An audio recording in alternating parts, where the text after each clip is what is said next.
Why, hello, Tube. Today we have Pirate Latitudes by Michael Crichton. Michael, John Michael Crichton. I'll get his name right eventually. I mean, I've only done like 30 of these videos, but I'll get his name right eventually. John Michael Crichton was born October 23rd, 1942, in Chicago, Illinois. Died November 4th, 2008, at the age of 66 in Los Angeles, California, US of A. Pirate Latitude was first published by HarperCollins in 2009. So, as you may realize, he was dead. So, that's a thing. I'll maybe touch on that a little more later on. Okay. Now, for the synopsis, the Caribbean, 1665, a remote colony of the English crown, the island of Jamaica holds out against the vast supremacy of the Spanish Empire. Port Royal, its capital, is a cutthroat town of taverns, grog shops, and bawdy houses.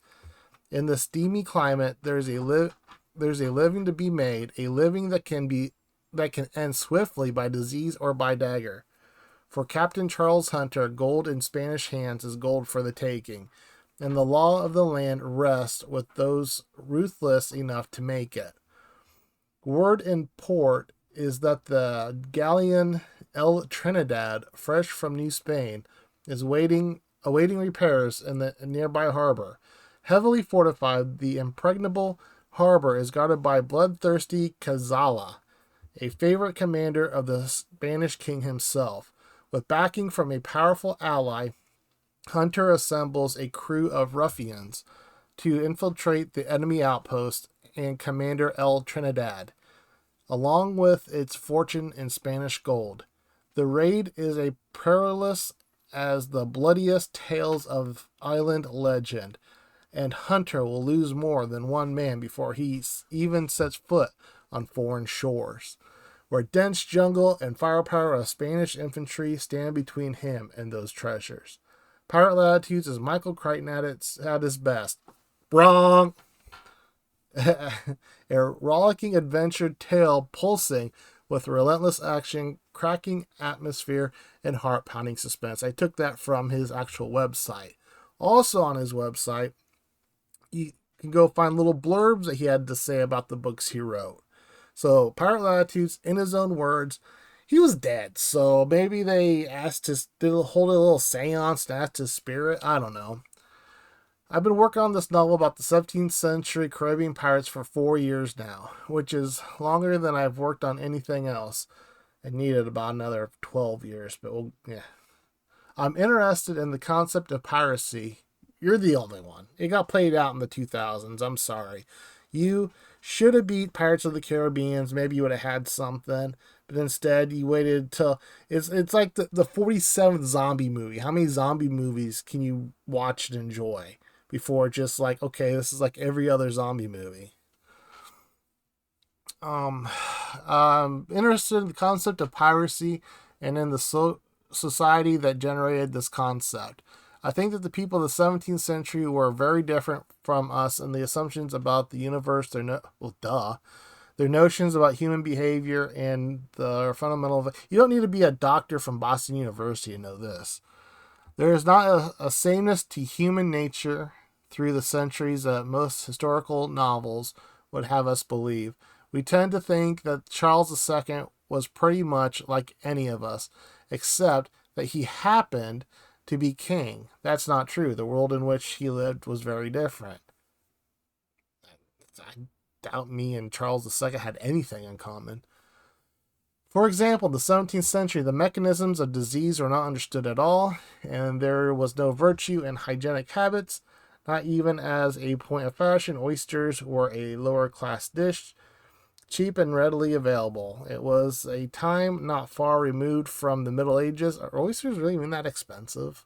Don't you get like 12 of them for like a society in which religious beliefs were firmly held by everyone? It is incredible to think that someone like Isaac Newton spent easily half his working life devoted to study of alchemy.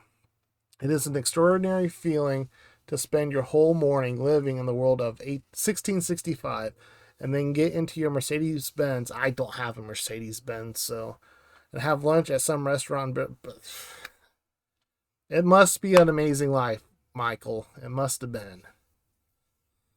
As you may or may not tell already, I did not like this book at all. And that is. I went to Goodreads, all right? Because I wanted to see. I'm not a pirate guy. I don't enjoy pirate tales. I think they're boring. I think. Um, I haven't. Let's put it this way: I've never found one that I really enjoyed.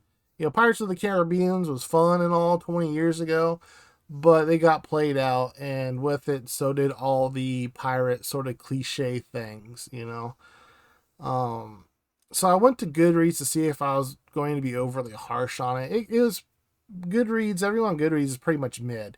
You got your 5 stars, you got your 1 stars, kind of even everything else, and then us normal normies are kind of in the middle, right?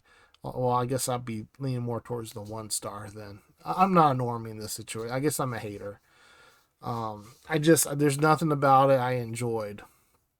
It was boring. It was tedious. Even trying to make some excitement halfway through with fighting a kraken. I'm like, oh, yay! Couldn't see this one coming. Of course, they're going to fight a kraken and with its green blood bursting out everywhere. Of course, someone's going to get threatened to be lynched. Of course, there's disease and blah blah blah, and it's just it's literally every cliche in the book. I think that's what that saying came from, is from Pirate Latitudes. Every cliche in the book.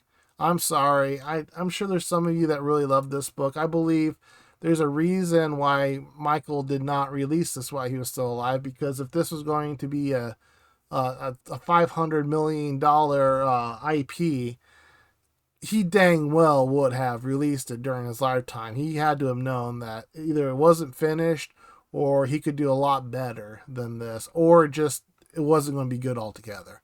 And that's like where I kind of have problems with books after people are dead, with some exceptions. For an exception for one would be Mickey Spillane. He has Max Allan Collins releasing stuff, I think, to this day. Like, he wanted all of his stuff released. He wanted all of his stuff finished and released. And Max took it upon himself. I think he was bequeathed the task of doing this, and he has been doing so.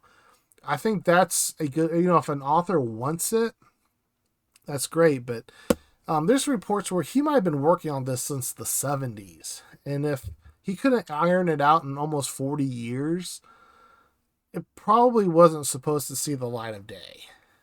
Let's just be real. And then you get like the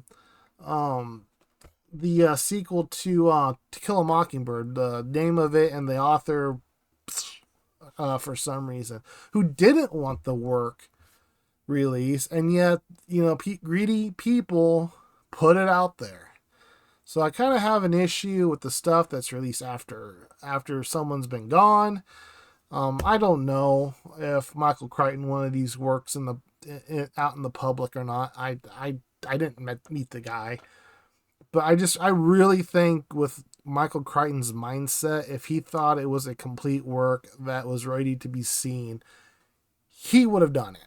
So that's my critical take on Pirate Latitudes and the whole releasing stuff after the author dies and this and that. With that said, I'm still going to do Micro, and I'm still going to do was it Eruption? It's on the back shelf back there. I think it's Eruption. Yeah, Eruption.